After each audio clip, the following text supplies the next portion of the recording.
Assalamualaikum warahmatullahi wabarakatuh. Saya Bagas Rivaldi dari kelompok 2. Saya akan menjelaskan tentang bangunan yang berada di Grand Watu Dodol ini. Grand Watu Dodol berada di sisi utara kota Banyuwangi, tepatnya berada di Kecamatan Kalipuro.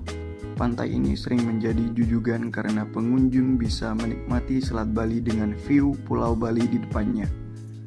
Kawasan Grand Watu Dodol ini didesain apik oleh Pemkab melibatkan arsitek nasional Budi Pradono untuk mendesain sejumlah bangunan sarana penunjang kawasan tersebut. Pada 2017, Grand Watu Dodol pernah meraih penghargaan tertinggi bidang pariwisata tingkat Asia Tenggara, yaitu ASEAN Tourist Standard Award sebagai objek wisata Clean Tourist City. Memasuki kawasan ini, pengunjung akan melewati anjungan dengan material kayu memanjang dari utara ke selatan. Dari situ, pengunjung bisa menikmati pantai dari ketinggian. Turun dari anjungan menuju pantai, wisata akan melewati plaza dengan lantai kayu di bawah pepohonan kelapa.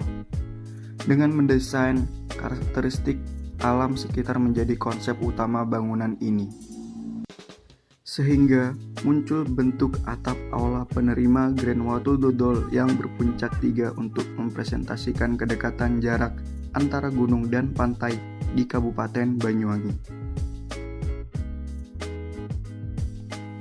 Firmitas atau kekuatan. Hampir semua bahan pada atap pada gazebo aula di Grand Watu Dodol ini menggunakan kayu jati solid yang cukup kuat untuk menopang beban pada atap. Dan pada lantai gazebo ini menggunakan keramik marmer. Terdapat 15 pilar gazebo ini yang berbahan besi baja putih dan berpondasikan batu marmer yang kuat menopang atapnya. Utilitas atau fungsi. Fungsi utama dari gazebo ini adalah sebagai tempat penerimaan tamu jika ada suatu acara, dan juga sebagai tempat rest area. Venustas atau keindahan. Pada atap berbentuk seperti 3 puncak gunung. Bentuk ini menggambarkan kedekatan jarak antara gunung dan pantai di Banyuwangi, serta menambah keindahan tersendiri bagi gazebo unik ini. Pada plaza yang terdapat di Grand Watu Dodol ini terlihat sangat bersih. Pengunjung sangat patuh pada peraturan kebersihan di sini. Hal inilah yang berhasil menyabet ASEAN Tourism Standard Award sebagai objek wisata Clean Tourist City. Itu saja yang bisa saya sampaikan. Untuk selanjutnya diteruskan oleh studi kasus teman saya. Assalamualaikum warahmatullahi wabarakatuh. Saya bernama Nadia Putri Rahmania. Saya akan menjelaskan tentang Gereja Ijen Malang. Studi kasus yang kedua yaitu Gereja Katedral St. Maria Gunung Karmel Malang. Gereja Katedral St. Maria Gunung Karmel ini berlokasi di Jalan Kuntur nomor 2 Ijen Boulevard Malang. Gereja ini merupakan gereja katedral di Kota Malang yang dibangun pada tanggal 11 Februari 1934 pada masa pemerintahan Belanda. Perancangnya adalah Biro Arsitek Rijksmuseum en Historie. Dari aspek arsitekturalnya, gereja ini dibangun dengan gaya klasik, dengan desain atap berbentuk gotik. Renovasi yang pernah dilakukan yaitu berupa penggantian penutup atap sirap menjadi genting, serta pengecatan dinding luar dan dalam gereja. Adapun bangku jemaat masih asli dan secara berkala selalu dirawat, dibersihkan, dan dilapisi ulang dengan politer. Penerapan prinsip arsitektur dalam bangunan. Yang pertama yaitu firmitas atau kekuatan. Pada bangunan ini terdapat atap yang dominan menggunakan kayu jati yang membuat aspek klasik yang semakin muncul. Bahan ini cukup kuat untuk menopang beban pada atap serta dilapisi politur di setiap kayunya. Pada langit-langit ruang jemaat terdapat bentuk yang cukup unik, yaitu memiliki bentuk meruncing ke atas sehingga tidak monoton saat melihatnya dan menimbulkan adanya volume bentuk. Yang kedua yaitu utilitas atau fungsi. Fungsi utama gereja ini adalah untuk tempat ibadah masyarakat agama Katolik. Selain tempat ibadah, gereja ini bisa sebagai tempat para jemaat yang akan melangsungkan pernikahan. Yang ketiga yaitu Venustas atau keindahan. Gereja ini sangat khas dengan ragam hias Belanda kuno. 2 menara tinggi mengapit pintu masuk utama yang berhiaskan salib besar. Di menara sisi kanan terdapat jam kuno berwarna coklat muda. Untuk masuk gereja ini, Anda bisa melalui pintu depan ataupun pintu belakang melalui jalan di sebelah kiri gereja.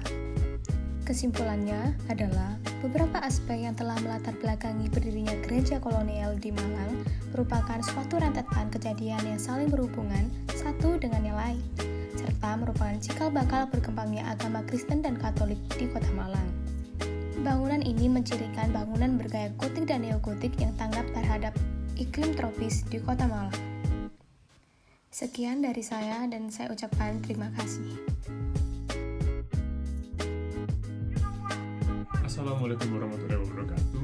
Nama saya Simon Rosario dan sekarang saya akan menjelaskan tentang bangunan Balai Kota Malang.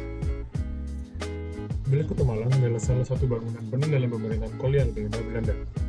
Bangunan ini terletak di lingkaran Jalan Tugu Kota Malang dengan arsitektur kolonial Belanda. Bangunan Balai Kota Malang didirikan sebagai pusat pemerintahan baru karena kantor pemerintahan lama berada di daerah alun-alun dianggap sudah tidak mewakili gaya pemerintah baru yang lebih modern, sehingga diusulkan untuk membuat daerah pusat pemerintahan baru, yaitu di daerah Jan Pieterszoon Complex atau lapangan Cipikun. Karena lapangan tersebut berbentuk bundar, maka disebut juga nama alun-alun bundar. Pada bangunan Balai Kota Malang ini, banyak ruangan yang memiliki kayu sebagai tembok, dipakai berjenis kayu jati sehingga kuat dan kokoh. Di beberapa ruangan seperti lobi, tembok memakai bahan beton agar kuat dan kokoh juga. Jadi di setiap ruangan memiliki jenis tembok yang berbeda. Di balai kota tersebut juga terdapat balkon yang sanggah dengan 4 pilar yang tinggi. Bangunan ini didirikan oleh bangunan Belanda sehingga memiliki arsitektur zaman dahulu yang kuat dan khas. Ini juga disebut dengan yang namanya kekuatan atau firmitas. Yang kedua adalah utilitas atau fungsi. Balai Kota Malang saat ini digunakan sebagai tempat kedinasan Wali Kota Malang beserta jajaran stafnya. Kegiatan penting seperti acara pemerintahan, paskibra, upacara bendera 17 Agustus, dan kegiatan lain seringkali menggunakan wilayah Balai Kota Malang. Yang ketiga, yaitu Venustas atau keindahan. Balai Kota Malang ini adalah bangunan kuno yang dibangun oleh Belanda pada tahun 1927. Jika dilihat dari depan, bangunan ini memiliki bentuk yang simetris dari sisi kanan dan sisi kiri, dengan bentuk atap yang sama. Di bagian di tengah gedung terdapat atap yang berbentuk seperti 3 prisma dengan ukuran berbeda disusun secara bertumpuk. Sehingga jika dilihat keseluruhan akan tampak bangunan yang simetris dan indah. Sekian penjelasan dari saya. Terima kasih.